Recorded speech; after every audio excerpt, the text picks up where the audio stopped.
लिए जी। खुदा उनका शुक्र हो।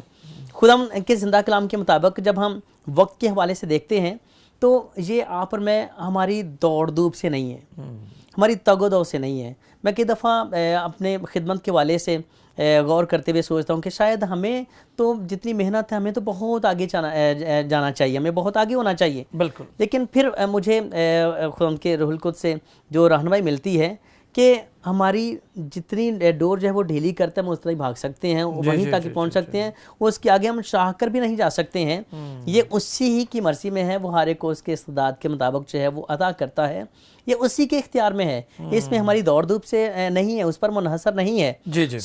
ये खुदावंद की तरफ से। और जब उनके ज़िंदा कलाम में लिखा है वक्त के हवाले से, तो जब लिखा है कि हिकमत का ये मौका है, सब्र का ये मौका है, तो मतलब ये मौका है कि यहाँ पर वो वक्त है जो अभी आप जो गुजार रहे हैं, वो वक्त और है जब आपको इसका अजर मिलेगा, वो वक्त और है जब आपको इसका नतीजा जो है, इसका फल वो आपको मिलेगा। तो आप अपने उस वक्त को उस तौर पर गुजारें, बसर करें और खुदावंद यीशु मसीह में उम्मीद रखें। वो वक्त भी आपकी ज़िंदगी में आएगा और वो खुदा जानता है, वो आप और मैं हमारे जाने से नहीं। जैसे लिखा है, बहुत से लोग कहते हैं कि हाँ उसके आने का वादा कहाँ गया, तो वो शायद ज़रूरत से ज़्यादा जल्दी सोच रहे हैं, जल्दी देख रहे हैं। उसके लिए खुद के ज़िंदा कलाम में बहुत सारी बातें हैं कि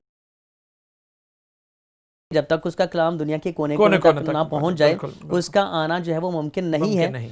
बहुत सारी और बातें हैं, तो उसके लिए हमें अपने काम को करना है। हम उस वक्त को ना देखें, वो खुदावंद जानता है। बिल्कुल ठीक। शागिर्दों ने भी जब जानना चाहा कि ये बातें कब होंगी, इन बातों के होने का जो है वो वक्त क्या है, तो खुदावंद यीशु मसीह ने कहा कि इन वक्तों में यादों को जानना तुम्हारा काम नहीं, तुम अपना काम करो, ये खुदावंद का काम है। ये वो जानता है कि कौन सा काम जो है किस वक्त अंजाम पाएगा, ये खुदावंद जानता है। तुम्हारा काम है कि तुम अपने खिदमत के हिस्से को, अपने काम को अंजाम दो, और फिर खुदावंद जानता है कि हाँ वो वक्त भी आएगा जो तुम सोच रहे हो उसके मुताबिक होगा, लेकिन वो तुम्हारी अकल के मुताबिक नहीं, बल्कि खुदावंद की अकल, उसके प्लान के मुताबिक होगा। आमीन। Thank you. Pastor Ubaid Maurice साहब मज़ीद हमारी रहनुमाई कर रहे थे, और मैं उम्मीद करता हूँ नाज़रीन के हम आज पादी साहब की गुफ्तगू से यकीनन बरकत हासिल कर रहे हैं। और अभी हम पास्टर हनीफ साहब से मज़ीद जानेंगे। जी हनीफ साहब, आपने पहले भी बहुत अच्छी गुफ्तगू की और अच्छी वजाहत फरमाई, तो मैं उम्मीद करता हूँ कि मज़ीद आप इस हवाले से की रहनुमाई करें। मैं एक बार फिर आपका नहायत शुक्रगुजार हूँ, खुदावंद का नहायत शुक्रगुजार हूँ, आपकी वसातत से मौका मिला कि मैं इस मौजू पे बात कर सकूँ।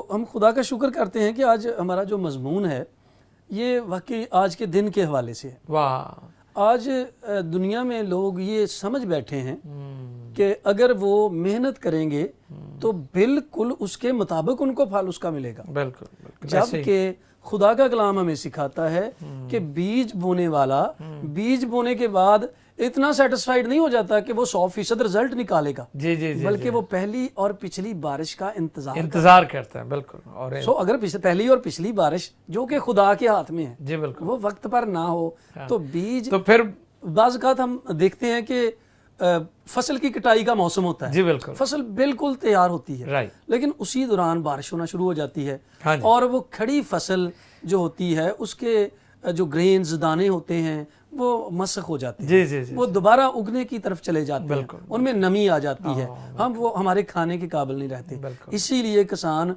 बीज बोने के बाद पहली और पिछली बारिश का इंतजार करता है कि वो वक्त पर हो। तो इसलिए हमारी जो मेहनत, हमारी दौड़ धूप, अगर हम इसको इस वर्ष को देखें दोबारा से, तो इसमें जो 5 चीजें उसने बयान की हैं, अगर हम ज्यादा ना इसको बयान करें तो कम से कम इनको टच जरूर करें। जरूर, हाँ बिल्कुल। 5 चीजें उसने इस आयत में बयान की हैं। फिर मैंने तवज्जो की और देखा कि दुनिया में ना दौड़ में तेज रफ्तार को सबकत है, ना जंग में जोर आवर को। यहाँ दूसरी बात जंग में जोर आवर को, और वो तीसरी बात को फतह है, और ना रोटी दानिशमंद को मिलती है, ना दौलत अक्लमंदों को, ना इज्जत अहले खिर्द को। वाह। ये 5 चीजें उसने टच की हैं। वो 5 चीजें उसने जब टच की, उसके इनको छुआ, इसको, वो उसका जाती तजर्बा रखता था। वो कहता था कि अगर खिर्द, खुदा के कलाम में एक जगह पे लिखा हुआ है, अगर हम अमाल की किताब 7वां बाब और उसकी 22वीं आयत देखें तो लिखा हुआ है, और मूसा ने मिस्रियों के तमाम अलूम की तालीम पाई और वो कलाम और काम में कुव्वत वाला था। जब उसने मिस्रियों के तमाम अलूम की तालीम पाई मिस्र में एज अ शहजादा वो जिंदगी गुजार रहा था। जी बिल्कुल। उसके पास ये आखिरी बात जो है, अगर इसको इंग्लिश बाइबल में तो उसके स्किल के साथ जोड़ा है कि उसके पास स्किल्स थी। बहुत अच्छे।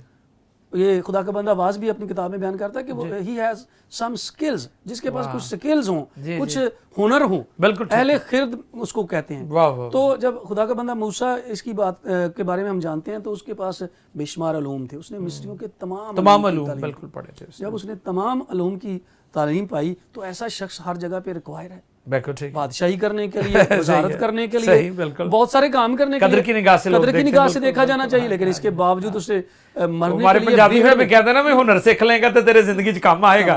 तो ये बिल्कुल आप सही फरमा रहे हैं कि लोग कदर करते हैं, उसकी कदर होनी चाहिए। राइट राइट बिल्कुल। जबकि इसके बावजूद जब उसने मिस्री और उस हिब्रो अब्रानी शख्स को लड़ते देखा, उसने मिस्री को मारा और उसके बाद जज्बाती हो गया, उसको मारा। और मारने के बाद जब ये खबर फैल गई, उसके स्किल, उसका हुनर, उसके अलूम, उसका सब कुछ, उसकी कोई हैसियत ना रही। जी। उन्होंने उसे घर से निकाल दिया, उसे मरने के लिए वीरान इलाके में। बेशक ये खुदा का मंसूबा था, जी। खुदा उससे कुछ और काम करवाना चाहता है। तो इससे साबित होता है कि खुदा का कंट्रोल, खुदा का जो मंसूबा है, वो जैसे भी उसको अंजाम दे, बिल्कुल वो पूरा होता है। मेरे ऊपर बिल्कुल नहीं है कि हम उसको कैसे पूरा करें, या बिल्कुल मेरे ऊपर नहीं है कि मेरे पास स्किल्स हैं, मेरे पास महारत है, बोलने की बात है, लेकिन इस पे नहीं। खुदा मुझ पे इन्हिसार नहीं करता, बल्कि वो अपनी, उसकी एक मर्जी है। वो कैसे फसल बोने वाले के लिए अपना टाइम पीरियड डिसाइड करता है कि कब बारिश बरसानी है, कब उसके लिए धूप निकालनी है। सो ये खुदा का बंदा अपने तजर्बात से बयान करता है। वो कहता है बावजूद सारी शान और शौकत के, जी। वो कहता है मेरे जैसा अक्ल में, बाइबल में लिखा हुआ है उसके बारे में कि इस जैसा अक्लमंद जिसको खुदा ने शऊर, अकल, दनाई दी थी, कोई बादशाह नहीं आया, लेकिन इसके बावजूद ये गुनाह में गिर गया। मैं आपकी बात से मुत्तफिक हूँ। पैसे मैंने बहुत सारे सादा लोगों को देखा है, तालीम भी इतनी नहीं है, लेकिन वो बड़ी बड़ी फैक्ट्रीज और इंडस्ट्रीज हैं, वहाँ पर उनको बड़े बड़े उहदों पर वो अपना काम कर रहे हैं। तो और खुदा ने मालो दौलत उनको दी हुई है। तो ये बिल्कुल सही फरमा रहे हैं। और दूसरी तरफ अगर हम देखें तो बहुत सारे लोग पढ़े लिखे भी हैं, ज़हीन भी बड़े हैं, इंटेलिजेंट भी, लेकिन बेकार हैं वो बेचारे, छोटी छोटी जॉब्स करने के लिए वो मजबूर हैं। तो ये बिल्कुल सही पास्टर हनीफ साहब ने फरमाया। तो खुदा उनकी शुक्रगुजारी करते हैं। जब हम इसको देखते हैं, खुदा के कलाम में एक और मैं वर्स टच करना चाहूँगा, बल्कि खुदा के कलाम में लिखा हुआ है यहाँ पे 2 पतरस उसका 3 बाब, और उसकी अगर हम वर्ष उसकी आयत देखें, 5वीं आयत से देखें, तो वहाँ पर लिखा, वो तो जान बूझ कर ये भूल गए कि खुदा के कलाम के जरिया से आसमान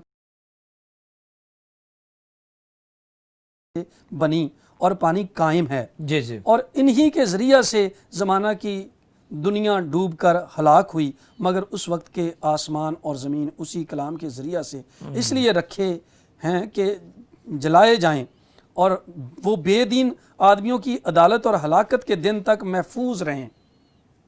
ये खुदा के कलाम में हमें एक सच्चाई बयान करता है, खुदा का कलाम, बिल्कुल, कि कुछ लोग इसके बारे में जब हम पढ़ते हैं ये खुदा के कलाम में से, तो कुछ लोग यहाँ पे तनकीद करते हुए नजर आते हैं। पतरस के खत में एक तनकीद नजर आती है। वो सवाल करते हैं कि आप तो कहते थे ये ज़मीन फना हो जाएगी, ये तबाह हो जाएंगे, जब से ज़मीन बनी ऐसा ही सिलसिला चल रहा है। हाँ जी। वो बड़े मुतमईन है।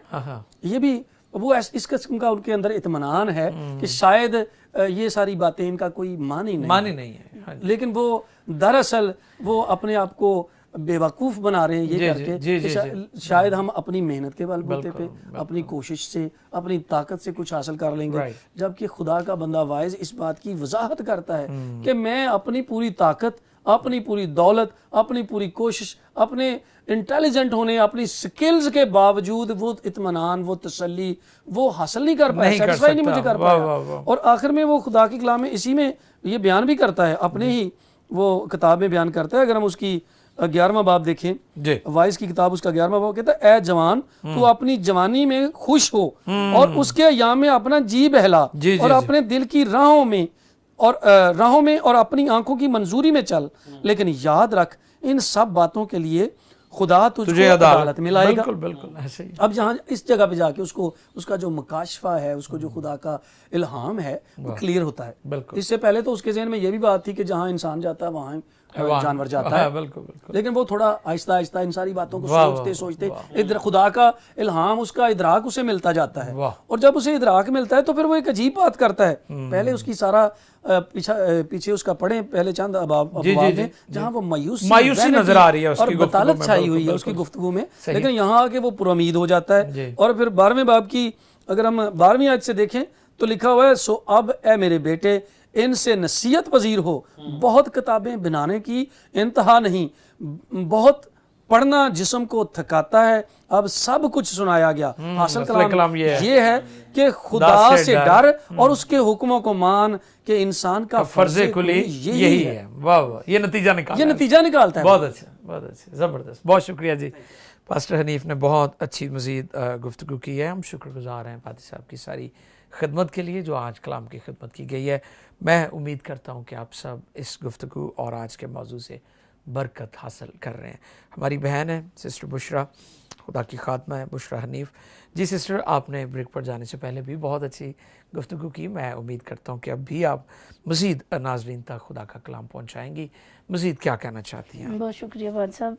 जैसा कि अभी हमारा जो टॉपिक चल रहा था कि ज़िंदगी की हकीकतें जी, तो उसमें हमने ज़ोर को, ताकत को, जी, दानिशमंदी, अकल, समझ और 5 चीज़ों का आपने जिक्र किया कि भाई इस आयत मुबारक में 5 चीज़ों का वो जिक्र कर रहे उन हैं। 5 पे हमने बारी बारी डिस्कस भी किया। उससे हमने कुछ चीज़ें एवेलुएट की जी, कि अगर हम देखें कि ये सारी चीज़ें इंसान के अंदर हैं, जैसे वाइज में मर्द खुदा बयान करता है कि ये सारी चीज़ें मैंने ऑब्जर्व कर ली, मैंने एक्सपीरियंस कर ली, और इसके बाद फिर मुझे वो सारा बुतलान नजर आया।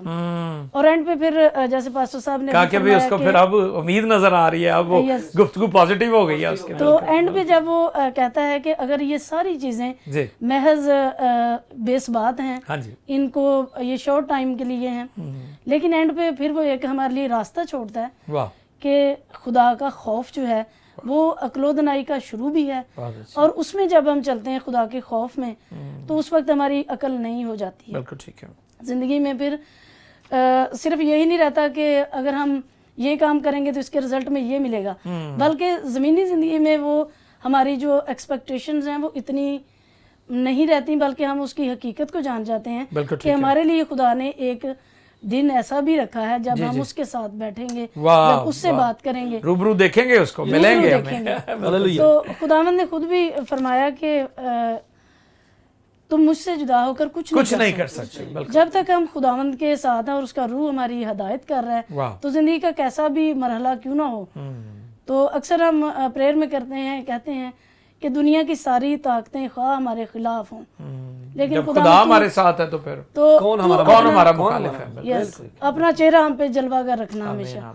तो जब खुदावंद के चेहरे की रोशनी हमारे ऊपर पड़ती रहेगी तो जिंदगी में जो मसाइल, जिनको बाजार हम मसाइल समझते हैं, छोटी छोटी बातों में हमें उकताहट का होता है सामना, कि हमें शायद ये चीज़ें ऐसे होती तो ज़्यादा बेहतर था, लेकिन जब हम उसके एंड पॉइंट पे पहुंचते हैं तो जैसे खुदा के बंदा ने फरमाया कि खुदा के हुक्मों पर अमल कर, बिल्कुल खुदा से डर और उसके हुक्मों को मान कि इंसान का फर्ज कुली यही है। और जब हम ये अंडरस्टैंड कर लेते हैं तो खुदा ने फरमाया कि अपनी सारी अकल से, अपनी सारी जान से और अपनी सारी ताकत से खुदावंद अपने खुदा से प्यार कर, मोहब्बत कर, इबादत कर। तो जब हमारे ऊपर ये टाइम आ जाता है कि हम ये अंडरस्टैंड कर लेते हैं कि इस जिंदगी के बाद भी एक बहुत बड़ी जिंदगी है, जैसे पाद साहब ने फरमाया कि ये सफर है, मंजिल आगे है।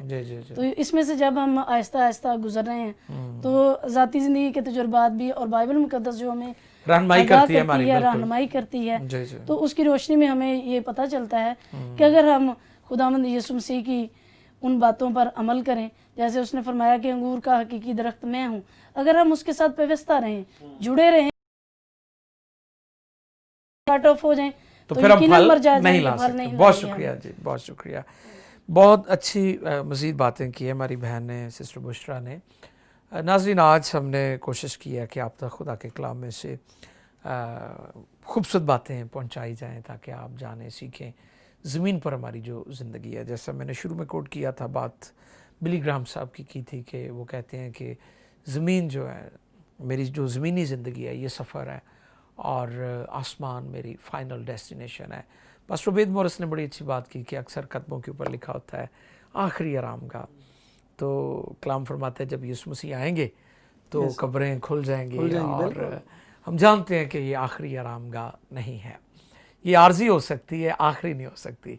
तो हम खुदा का शुक्र करते हैं। मसीह ईमान की यही खूबसूरती है कि हमारे पास होप है दुनिया और कौम में। और हम अक्सर जब मैं कहीं भी कोई मौत वाक़ई हो जाए, किसी का कोई अजीज़ दुनिया से चला जाए, तो मैं उनको ये कहता हूँ कि हम इसलिए नहीं रोते कि हमारे पास उम्मीद नहीं है, हम आर्जी जुदाई की वजह से रोते हैं।